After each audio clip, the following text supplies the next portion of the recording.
Thank you so much for being here today. It's really great to talk to so many people who are passionate about monitoring. So to start off, I wanted to kind of query people a little bit and maybe get some audience participation. What things worry you about your reliability? What worries you about being in a public cloud? Shout a few things out. Hackers. What did you say? Hackers. Okay, you're worried about hackers. What other things worry us about our reliability? You're worried about clouds, yes. You're worried about the reliability of your underlying public cloud. What other things are people worried about? Regulators, yeah. How do you prove that your service is operating the way that it ought to be? But a lot of the things that we get from customers are a lot more basic than that, and they boil down to the question of how do we measure reliability? How do we know, is our service working correctly? Is it making our users happy?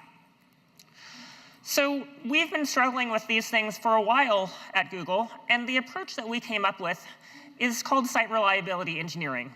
And it's the idea that we engineer our services using data rather than guesswork, and that we specifically use engineering tools like software engineering in order to handle the operations of our services. And this means that we need to have people on our teams who understand measurement, who understand writing automation, and who understand making sure that our services are automatable and scalable and reliable.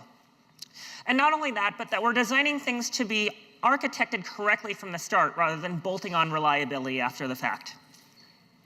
So Kristina and I are here today from the customer reliability engineering team, but we have backgrounds in the past working as site reliability engineers for varying different Google services. In my particular case, I've spent 10 years as a site reliability engineer at Google, working on 8 different teams all up and down the stack, from low-level cloud storage such as Cloud Bigtable all the way up to Google Flights and other consumer-facing products. And I've been there for 9 years, originally as a software engineer in display ads performance reporting. But then for the last 5 years in SRE, for most of that time, I was working on data integrity across the company, but now I've joined them on customer reliability. So why is customer reliability engineering a thing that Google is interested in? And the reason boils down to the fact that we want people to be successful and empowered when using public clouds and feel like they understand what's going on with their services. Are they getting an appropriate level of reliability?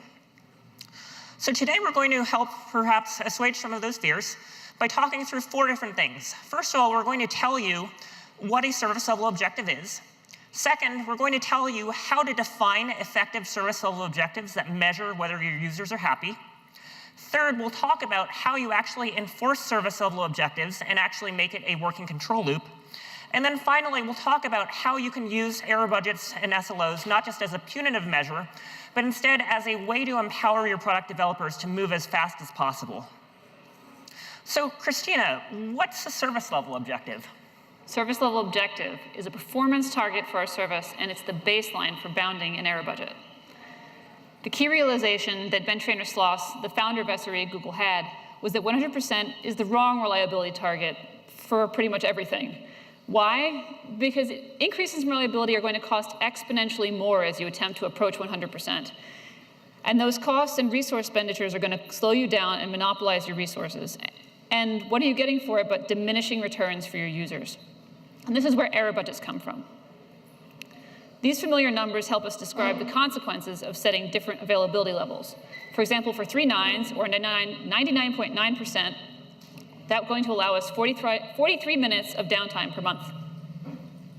But to use it as an error budget, first, product management and SRE need to establish the availability target they're going to use. Then, the downtime allowance for that target, as described on the table we just looked at, is going to become your budget of unreliability or your error budget. Then you need monitoring so you can tell how close you're actually getting to that target and what your real availability level is. And then the difference between that actual performance and the target performance represents how much of your budget remains to be spent. Now we have actual numbers, real data that we can use to drive our reliability control loop, throttling our velocity versus reliability investments to balance our budget. And where does SLO come in? Well, we're going to take our availability target and put it through a thesaurus and turn it into a service level objective. And then the availability metrics that we use to base that monitoring we needed are going to become our service level indicators, or SLIs. Here we also mention SLAs, which are service level agreements, and those are an important business extension of providing predictably reliable services to your users. But for this talk, we're going to focus on SLIs and SLOs. But how can we set happy SLOs for ourselves? First, we're going to need to be able to measure what makes an interaction successful enough. It's going to need to represent the user perspective. For example, say the user is trying to load your portal page. If they're having trouble, the user is not interested in whether the trouble is because your load balancers are misdirecting your traffic, or your cache has gone cold, or your database is overloaded. The only thing that matters from their perspective is, I wanted to load your page, but it didn't work fast enough, and now I'm sad. So we want SLIs that can quantify overall user happiness. What kind of metric, then, can I use to build a good SLI? So ones that look like the graph on the left here are not going to be good for us for this purpose. They probably look familiar because most of the metrics that we use to represent the internal state of our service, like CPU usage or queue length, look like this. And they're generally noisy, and they're not actually representative of what the users are seeing. The kind of metric we're looking for, oh dear. The kind of metric that we're looking for, let's see if I can get, here we go. Is going to be a lot smoother than that. It's going to linearly correlate with user happiness, and it's going to be aggregated enough, allow us to aggregate over enough of a window to smooth out any interfering noise. So now let's look at the signal from these two metrics as a hypothetical retrospective on the outage period highlighted here in red. The bad metric is showing a downward slope during the outage, but the high variance it displays is obscuring when the incident actually started. It means that the value of the metric has a lot of overlap between what normal operation and outage conditions look like, and it's not directly representative of what the user was seeing. On the other hand, the metric that we want shows a dip that directly correlates with the timing of the outage, and the much more stable value means that trends are visible and meaningful. What happens, though, when I try to categorize it by setting a static threshold to tell me what is successful and what isn't? For the bad metric, there is no way to do that. Any level that I set is going to incur a large risk of false positives or false negatives. For the good metric, thresholds are meaningful, and the placement of that threshold is not going to be artificially limited by the shortcomings of the metric itself. Well, that was a very idyllic picture of what a good metric might be, but how can we translate ideals into real SLIs? So, of course, the details of every service and the many ways it can fail are going to be complex, but there are, luckily for us, only a few kinds of dimensions that users really tend to care about. And for each of those that applies to our service, we're going to need to measure the proportion of successful experiences versus total experiences. For a request type of feature, such as a synchronous interface or an interactive web page, a successful enough interaction usually means the response was served without error, fast enough, and complete and correct. For more of a data processing feature, such as a feed tag processor or a cumulative report generator, successful enough is going to mean providing data that is complete and correct enough. And then, depending on factors such as whether it was streaming processing or batch processing, it might also need to be fresh enough or processing from end to end fast enough. And then for anywhere we're storing our user's data, a successful enough interaction is going to mean that the user was able to retrieve their data. And as we said up front, we've managed to describe all of those as a proportion. This is so useful for us because representation as a percentage where 0 is bad and 100% is good is very intuitive. It makes it very easy to reason about, especially when trying to set what my target's going to be and understand how that's going to shape the size of my error budget. And it gives us consistency across our SLIs so that you can understand them quickly and you can build tooling and consoles that display and handle them consistently and in an expected way. And also, the simple type of calculation required to make this is the kind of calculation that's supported by many monitoring tools, so we can actually implement it. Now we have the SLIs that we needed for correlating what successful enough interactions are with user happiness. So we can measure everything, right? Well, perhaps, but having too many SLIs is going to introduce distraction and complexity. And it can lead to having confused or conflicting priorities when you're trying to respond to an incident or decide where to invest your resources. So what we recommend is 1 to 3 SLIs per user journey. And in this case, a user journey is a process experienced by the user for a particular interaction. So you might have web interactions versus mobile interactions, or consumption activities versus upload and data manipulation activities, or you might have different types of users. So you could have end users and content providers, and also downstream internal services. Each of those journeys is likely to have different critical paths and need its own distinct SLIs. But for each one, we recommend limiting yourself to 1 to 3. But my service is really complex. We hear that a lot, and we experience a lot ourselves. But that's exactly why we recommend 1 to 3 SLIs. So don't be afraid to prioritize which user journeys are critical for your service and which aren't important enough to warrant their own SLIs and SLOs. Helpfully, there are a few ways that we can prune our SLIs and broaden them so that we have sufficient SLI coverage. For instance, you can aggregate conceptually similar journeys. In this Play Store example, all of the activities here could be considered as variants on a single browse the store journey. The caveat is that they all have to be about the same magnitude to stop dominant activities from masking problems that might be seen in the less dominant ones. But as long as that's true, we should be able to put them into a single category together. Or we could try and bucket together similar thresholds. For instance, if you have a lot of similar sounding latency SLIs, you can consider grouping them into categories instead. Often, several variations on loading a page or querying an API can be bucketed into a single interactive category, while data modification interactions could be grouped into a different write category with a longer latency threshold.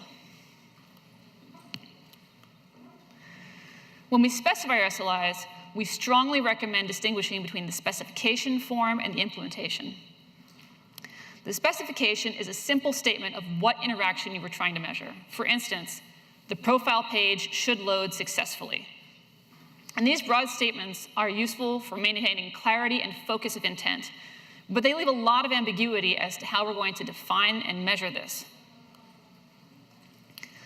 So what do we mean when we say successful? And at what point in the life of the request are we going to measure that truth? That's where the implementation comes in. It's going to let us take that specification and work out all the details of what that really means. For this example, we're saying that the percentage of HTTP requests for specific URLs are going to have specific statuses that indicate success and measured at a specific point. But we need to understand the trade-offs that are guiding each of those choices. For instance, why are we measuring at the load balancer? What if we measured at the browser or the server? Which of those is most practical for us, and why did we choose this? What about what means success? Here, we've said that 400s are successful, and the reason for that is that if a user types in a bad URL, then serving a 404 to them is the correct and successful behavior.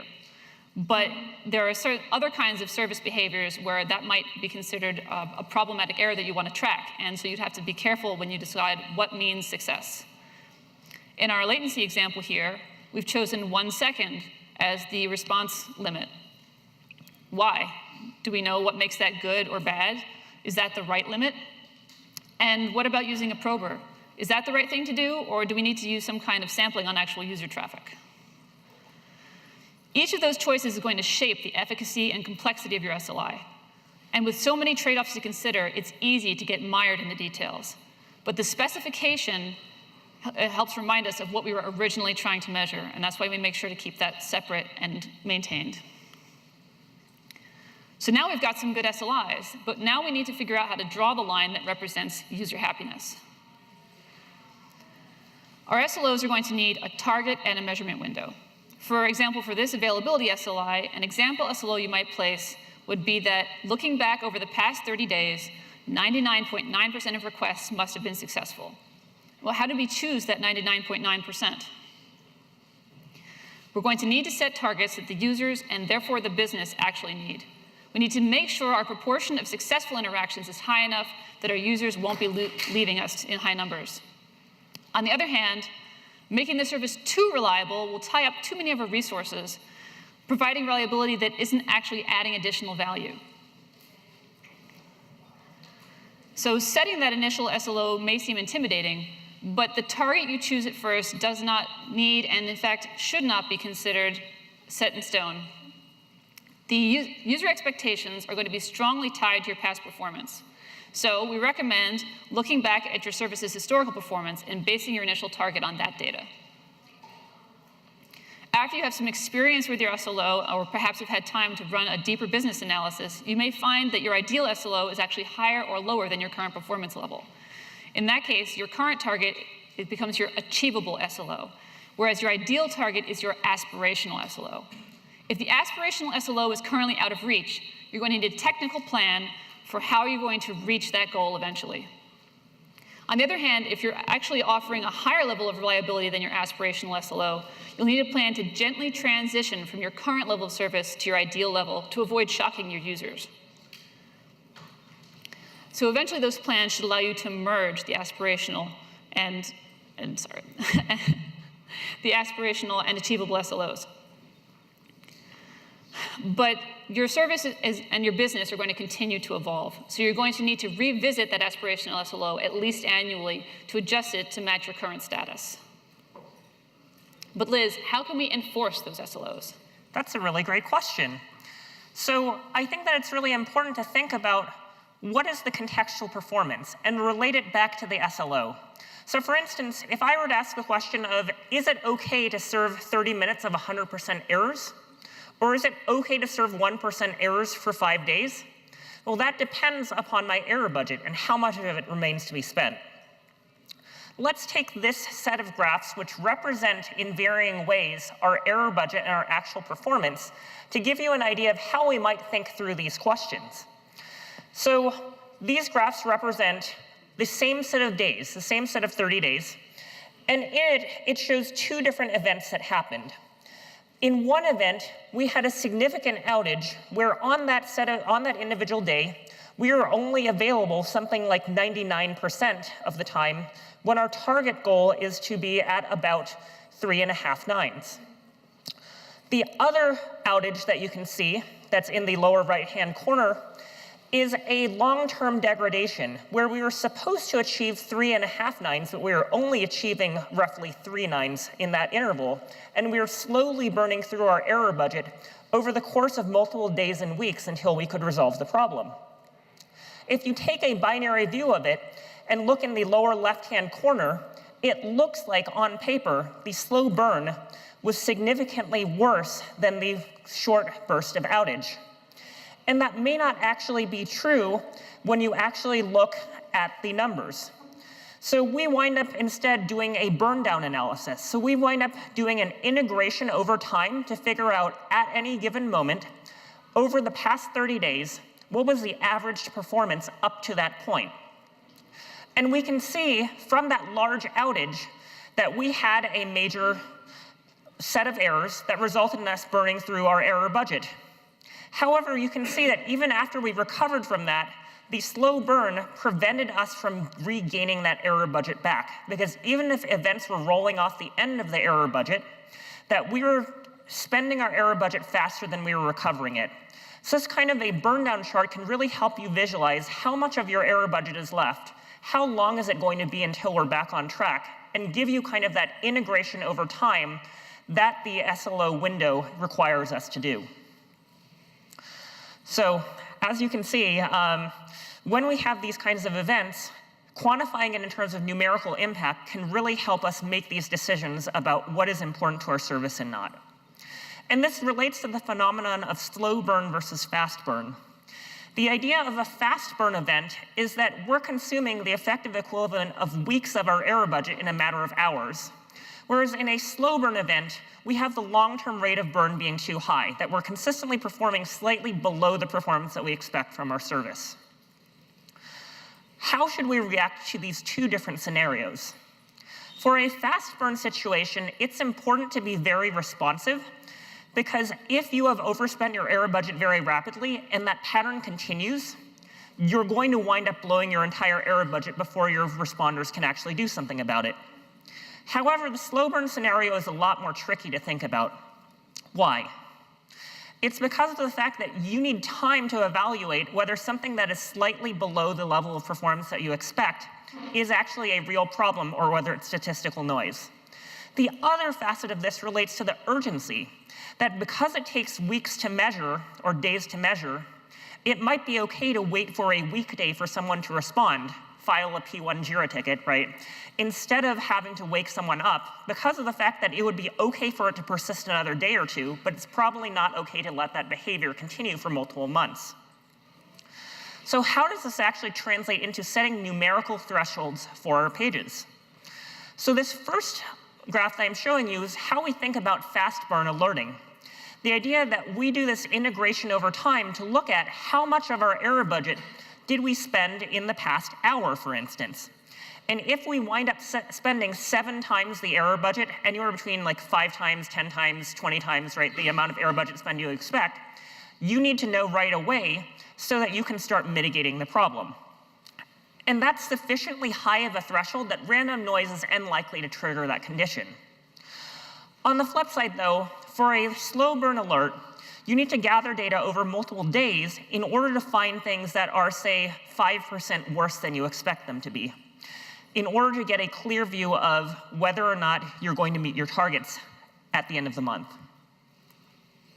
So what I'm getting to is the idea that SREs need to have a control loop, that we need to have an idea of what circumstances are ordinary incident response, where we get paged for a one-off issue and we fix it, and when do we decide that the SLO is unsustainable and that we need to take more dramatic measures.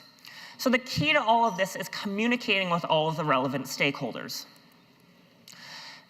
And this is where error budget policies come in, that say, what are you going to do when your SLO is in danger, when you are in danger of exhausting your error budget or you have spent all of it. So I'm going to talk through 4 different case studies of increasing severity.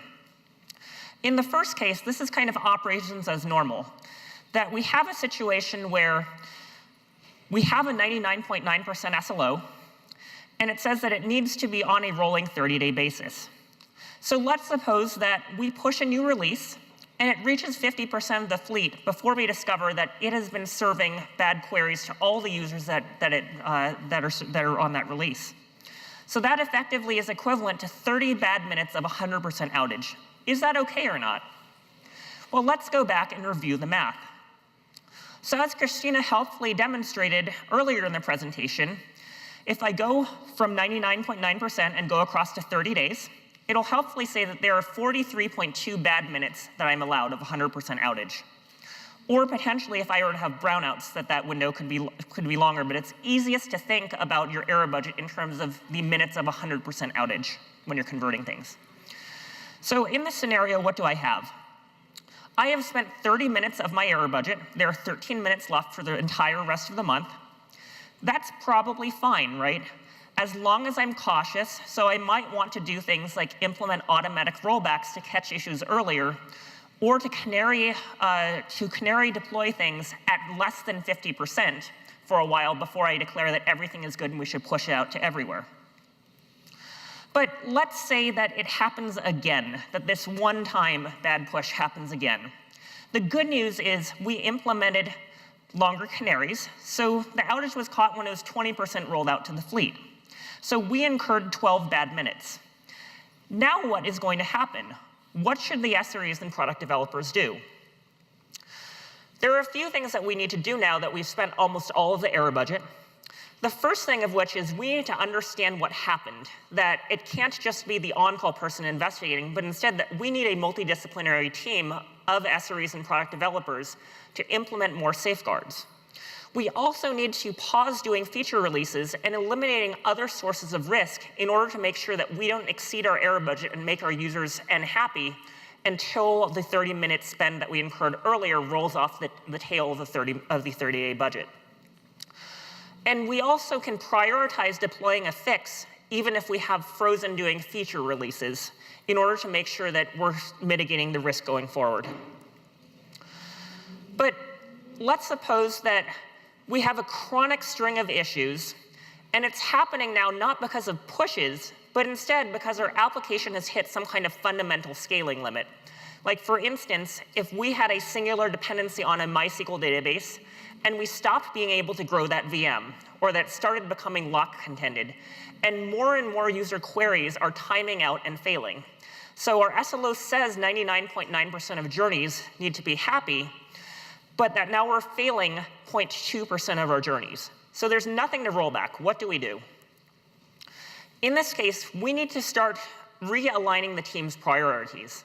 There's nothing that we can immediately do about it, but we can do things like change the quarterly objectives to a lot more time towards migrating, say, for instance, from MySQL to Spanner. In the short term, we may be able to do things like throw more machines at the problem. If, for instance, we could go from a 32-core system to a 40-core system, that might help. And we can also reduce the other sources of risk in our systems. For instance, we might decide that in addition to not pushing new features, maybe we're going to be a little bit more conservative in how we handle data deployments. But in the event that you have a system that is wildly out of whack, it really doesn't make sense to constantly be waking people up, right? If you're constantly being alerted that you're failing your SLOs, and there's nothing you can do about it, that's really frustrating as an SRE. So instead, that involves having conversations. Maybe it winds up being the case that we can prioritize re-architecting, that we can focus on changing the application in the long term. But this is also a situation where we've discovered that our aspirational SLO and our achievable SLO are two different quantities. And we may decide that we want to change the achievable SLO to a value that is going to detect severe breakage, but that we don't care about being alerted day to day about only achieving 99.5. But if these discussions break down, we may wind up having to decide that the SRE or platform team would be better served supporting a different service that is more amenable to interventions if we cannot agree about the priority of the reliability work. So in summary, we had to introduce 4 distinct policies here.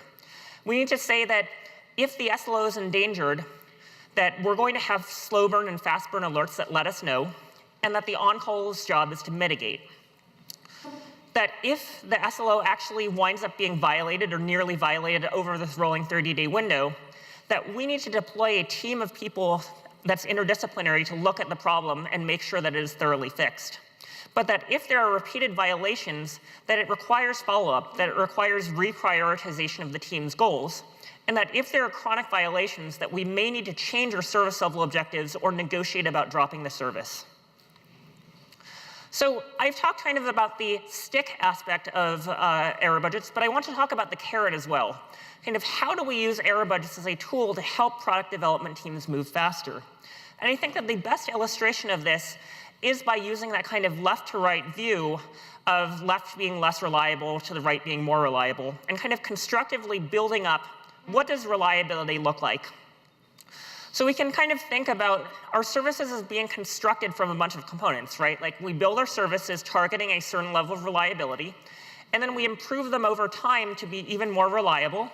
And then there's some amount of work we can do in order to prop things up and keep them running as optimally as possible, so that they fall within the service level objective range that we talked about. And then it doesn't really matter whether we get lucky or not. If we get lucky, we achieve higher reliability, but if not, we've appropriately engineered our systems so that we can meet our reliability targets without luck. And sometimes that works, right? Sometimes, even if there's no luck, that we still operate within the SLO. And what's left is a range of errors that would be acceptable if they happened.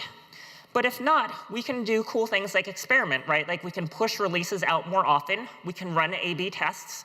We can do chaos engineering. These are all useful things that we can do, assuming that we've appropriately engineered our service so that with some construction and some maintenance, it meets our targets. But what happens if there's a defect? What happens if the service is less reliable than we designed it to be? So in that case, that amount of reliability goes away. And then no matter how much firefighting we do, we aren't going to be able to meet our SLO. So in that case, we have to do the punitive measures I talked about before, right, that we have to freeze. But then we improve the reliability based on what we've learned, and we're back to acceptable errors or being able to do experiments and move as quickly as possible within those constraints. So that's how we think about the discipline of SRE, that we think about how do we execute reliability improvements, how do we define the appropriate level of reliability, or the SLO, and how do we do the maintenance in a sustainable method that doesn't burn people out. So to conclude, what we talked about today is the idea that it's important to define a service level objective, that if you don't have a service level objective, you're not measuring what matters to your users, and you're going to be caught off guard when your Twitter account of your company blows up, or when your customer support team's phone is ringing off the hook. That's the worst possible way to discover an outage. So it's important to define any measure, even a simple measure, to define what matters to your users and measure it so that you'll know whether or not you're on track. Once you have a service level objective, you can make iterative improvements. You can do things like add slow burn and fast burn alerts. You can add policies that say, what will you do when the error budget is in danger? And you can do additional things like measuring more user journeys or being more sophisticated. And you can even develop nested SLOs that govern relationships between different teams at your company, rather than only talking about the end-to-end experience of customers. This is something that we think that is important for people to do, and that the vast majority of customers that we've interacted with can do this and have done this work to implement SLOs. It's an iterative process. You're never completely done, but you always have something that is good enough that is going to meet your needs in the short term. You don't have to be in a situation where product developers and software engineers are arguing with each other. You don't have to wind up in a situation where feature velocity and reliability are at odds with each other. Because it turns out that the right thing to do is declare what's good enough and then empower people to move fast as they can within the window of keeping reliability good enough. So having SLOs is really the critical element of having well-functioning operational teams and SRE teams. So there are a few more resources in case you're curious to learn more. And we do have cards to distribute that contain a link to the book on the left, which is the Site Reliability Engineering book. It's available to read for free online. There also are 2 books coming out in the next few weeks. The Site Reliability Workbook is a sequel to the SRE book that describes real case studies from GCP customers of how they implemented SRE. And Seeking the SRE is a volume that describes kind of extensions of SRE to varying fields, such as privacy engineering or to ethics. So lastly, we wanted to insert a little plug for our team. So we're from the Customer Reliability Engineering team, and like I said earlier, our job is to help Google's customers move as fast as possible on GCP. So this means that we are experienced SREs who help customers with setting SLOs. We help people review whether their applications are built to the appropriate standards to meet their target SLOs. And then we do things like implementing shared monitoring between our customers and Google so that the support teams are on the same page about what's business critical to our customers to help them resolve outages faster. And we are there for you when it matters. We do things like help retailers prepare for Black Friday. We do things like joint postmortems when there are problems, because frequently it turns out to be the case that our customers can mitigate issues rather than waiting for GCP to fix issues that are going on our end. So these are all things that we think are important for people to do and that we're available to help our customers with. So thank you very much. I think we have time for 5 minutes of questions, and then after that, you can find us downstairs at the GCP booth. So thank you so much.